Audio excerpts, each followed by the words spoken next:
போரின் விலை சாமானியனின் தலையிலா? ஈரானின் ஏவுகணை தளங்களை சுக்குநூறாக்கிய அமெரிக்கா.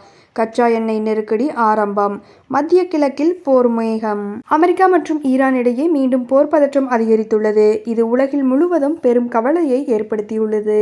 ஈரானுடனான போர் நிறுத்த ஒப்பந்தத்தை அமெரிக்கா ரத்து செய்ததைத் தொடர்ந்து ஹார்முஸ் ஜலசந்தியில் ஈரான் கப்பல்களை குறிவைத்தது. இதற்கு பதிலடியாக அமெரிக்கா ஈரானின் ரேடார் மற்றும் ஏவுகணை தளங்கள் மீது கடுமையான தாக்குதல்களை நடத்தியுள்ளது. இதனால் மத்திய கிழக்கு நாடுகள் மட்டுமின்றி உலக நாடுகள் அனைத்தும் இந்த மோதலால் மிகுந்த அச்சத்தில் உள்ளன.